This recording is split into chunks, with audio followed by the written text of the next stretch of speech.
Hi നമസ്കാരം. Market പൾസിൻ്റെ മറ്റൊരു pre market റിപ്പോർട്ടിലേക്ക് എല്ലാവർക്കും സ്വാഗതം. അപ്പോൾ അത് പറയുക, യു എസിൻ്റെയും ഇറാൻ്റെയും ഇടയിലുണ്ടായിരുന്ന ഇസ്ലാമാബാദിൽ വെച്ച് നടന്ന പീസ് ടോക്ക് ഒരു ഹാപ്പി എൻഡിങ്ങിൽ അല്ലെങ്കിൽ ഒരു പോസിറ്റീവ് എൻഡിങ്ങിൽ ഫിനിഷ് ചെയ്തില്ല. അപ്പോൾ അത് ഒരു എല്ലാവരും എക്സ്പെക്ട് ചെയ്തിരുന്നു, ജി സി സി കൺട്രീസ് ഉൾപ്പെടെ എല്ലാവരും എക്സ്പെക്ട് ചെയ്തിരുന്നതാണ് ഒരു പോസിറ്റീവ് ടോക്കിൽ തീരും, ഒരു പോസിറ്റീവ് സൈഡിലേക്ക് ഒരു ചായ്വ് വരും എന്നുള്ളത്. രണ്ടുപേരുടെയും സ്റ്റാൻഡിൽ പെർഫെക്റ്റ് ആയിട്ട് നിന്നത് കാരണം ഒരു കൺക്ലൂഷൻ എത്താൻ സാധിച്ചിട്ടില്ല. ബട്ട് അതൊരു 20 hours ഒരു ഒട്ടും അഡ്ജസ്റ്റ് ആകാത്ത രണ്ട് രാജ്യങ്ങൾ ഇരുന്ന് സംസാരിക്കുന്നു എന്നുണ്ടെങ്കിൽ അതിലൊരു പോസിറ്റിവിറ്റി ഉണ്ട്. ബട്ട് അതിലൊരു തീരുമാനം ആയി, അറ്റ്ലീസ്റ്റ് അതിൻ്റെ ഒരു കുറച്ച് പോയിൻറ്റ്സിലെങ്കിലും ഒരു തീരുമാനമായി എന്നുണ്ടായിരുന്നെങ്കിൽ അത് മാർക്കറ്റിന് നല്ല പോസിറ്റീവായിട്ടുള്ളൊരു ഔട്ട്കം തന്നേനെ. ബട്ട് സ്റ്റിൽ ആ ഒരു സിറ്റുവേഷൻ അവിടെ നിൽപ്പുണ്ട്. ഇനിയും പീസ് സ്റ്റോക്സ് വന്നേക്കാം.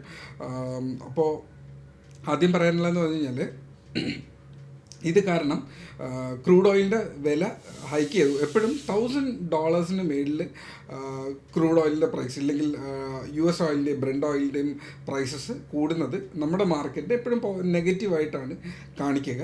അപ്പോൾ അത്രയും ഹയർ പ്രൈസ് നമ്മൾ കൊടുക്കേണ്ടി വരുന്നുണ്ട്. അപ്പോൾ ആ സിറ്റുവേഷൻ ഇപ്പോൾ വീണ്ടും തിരിച്ച് സ്റ്റാർട്ടായിട്ടുണ്ട്. സോ അത് നമ്മുടെ മാർക്കറ്റിന് ഒരു വീക്ക്നെസ് കാണിച്ചിട്ടുണ്ട്.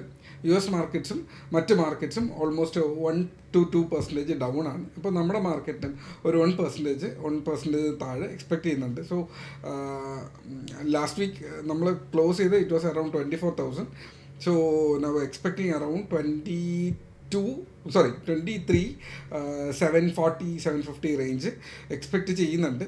ഓപ്പൺ ചെയ്താലും ആ ഒരു വീക്ക്നെസ്സിനനുസരിച്ചുള്ള പൊസിഷൻ ബിൽഡിംഗ് ഉണ്ടാവും. അപ്പോൾ അതിനനുസരിച്ചിട്ടുള്ള ചിലപ്പോൾ ഒരു താഴേക്കുള്ള ഒരു ചെറിയൊരു സ്ലിപ്പിംഗ് ഉണ്ടായേക്കാം. എന്നാലും മാർക്കറ്റിൻ്റെ ഇമ്പോർട്ടൻ്റ് ആയിട്ടുള്ള സപ്പോർട്ട് 720 660 എന്നിങ്ങനെ ലെവൽസ് ഉണ്ട്. നമുക്ക് ചാർട്ടിലേക്ക് ഫസ്റ്റിലേക്ക് പോവാം. ഓക്കെ,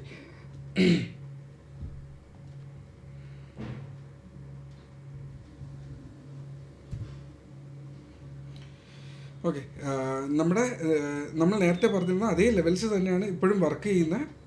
മാർക്കറ്റ് ഇടയ്ക്ക് ഡൗൺ ആയപ്പോഴും മാർക്കറ്റ് ഗ്യാപ്പ് അപ്പിൽ ഓപ്പൺ ചെയ്താലും തിരിച്ച് വന്ന് സപ്പോർട്ട് ചെയ്യുന്ന ലെവല് 23 720 തന്നെയാണ്. സോ അതേ ലെവൽ ഇന്നും വർക്ക് ചെയ്യാനുള്ള സാധ്യതയുണ്ട്. നമ്മുടെ ചാർട്ട് ഇങ്ങനെയാണ് ഫൈനൽ ഡേയിൽ നമ്മുടെ ക്ലോസ് ചെയ്തിരുന്നത്. സോ ഇതൊരു പോസിറ്റീവ് ഒരു ട്രിഗർ ആയിരുന്നു, പക്ഷെ ക്ലോസ് ചെയ്തില്ല. ബട്ട് സ്റ്റിൽ ഇതൊരു പോസിറ്റീവ് ട്രിഗർ തന്നെയാണ്. ഇതൊരു 3 candle പാറ്റേൺ ആണ്, പോസിറ്റീവ് ക്യാൻഡിൽ പാറ്റേൺ ആണ്.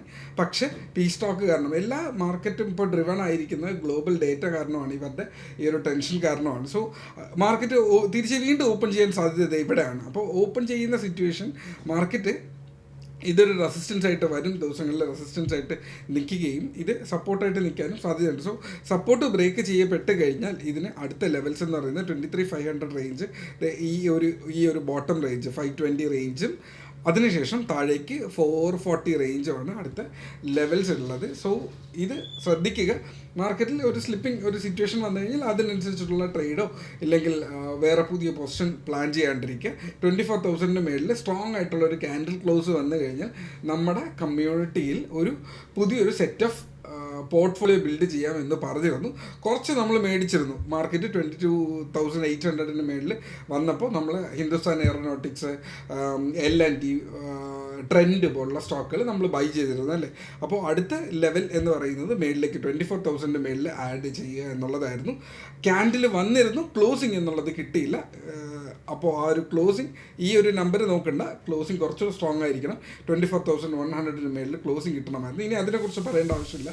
മാർക്കറ്റ് ഇപ്പോൾ ഓപ്പൺ ചെയ്യുന്ന ഈ ഒരു ലെവലിലാണ്. സോ മാർക്കറ്റ് ഇതിൻ്റെ സപ്പോർട്ട് ബ്രേക്ക് ചെയ്ത് താഴേക്ക് പോയാൽ 720 ബ്രേക്ക് ചെയ്ത് പോയാൽ 660 600 ഇമ്പോർട്ടൻ്റ് ആയിട്ടുള്ള ലെവലാണ്. അതിനുശേഷം 520 440 എന്നിങ്ങനെ 23 440 വരെയുള്ള ലെവൽസ് സപ്പോർട്ടായിട്ട് വർക്ക് ചെയ്യുന്നുണ്ടാവും.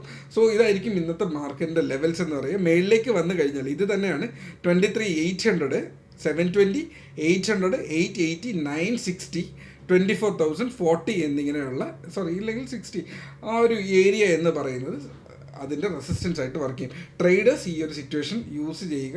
സ്വിംഗ് ട്രേഡർ ദയവ് ചെയ്ത് ഒരു പൊസിഷനും പുതിയത് ബിൽഡ് ചെയ്യാതിരിക്കുക. മാർക്കറ്റ് നിങ്ങൾക്കനുസരിച്ചിട്ട് വരുന്ന ഒരു സമയം വരും. ഈ വാർ കാലഘട്ടത്തെ ഒരിക്കലും സ്വിംഗ് ട്രേഡറിന് അനുകൂലമല്ല. പകരം ലോങ് ടേം ഇൻവെസ്റ്റർ മാർക്കറ്റിൻ്റെ ഡൗണിലെടുക്കാം. നമ്മളിപ്പോൾ എടുത്തിരിക്കുന്ന ട്രെൻഡ് ആണെങ്കിലും ഹിന്ദുസ്ഥാൻ എയറോനോട്ടിക്സ് ലിമിറ്റഡ് ആണെങ്കിലും എല്ലാം ഡൗണിൽ നമ്മൾ എടുത്ത സ്റ്റോക്സാണ്. അത് ലോങ് ടേമിലത്തേക്ക് വേണ്ടിയിട്ടുള്ളത്. സ്വിംഗ് ട്രേഡർ കുറച്ചുകൂടെ വെയിറ്റ് ചെയ്യുക. ഈ വാർ തീർന്നു കഴിഞ്ഞാൽ നിങ്ങൾക്ക് നല്ലൊരു മാർക്കറ്റ് കിട്ടാൻ സാധ്യതയുണ്ട്. സോ ഇതാണ് എൻ്റെ ഇന്നത്തെ analysis. So trade safe, keep SL ഇന്ന് എക്സ്പയറി ഡേ ആണ്, ശ്രദ്ധിച്ച് ട്രേഡ് ചെയ്യുക. സോ ഗ്രൂപ്പിനകത്ത് ബാക്കി ഡേറ്റാസ് ഉണ്ടാവും. നമ്മുടെ കോഴ്സ് ഈ 14th സ്റ്റാർട്ട് ചെയ്യുന്നുണ്ട്. ഇനി ഈ വെനസ്ഡേ ആയിരിക്കും അതിൻ്റെ ലാസ്റ്റ് ഡേറ്റ് ഓഫ് അഡ്മിഷൻ എന്ന് പറയുന്നത്. അത്യാവശ്യം നല്ല എമൗണ്ട് ഓഫ് സ്റ്റുഡൻസ് അതിനകത്ത് വന്നിട്ടുണ്ടായിരുന്നു.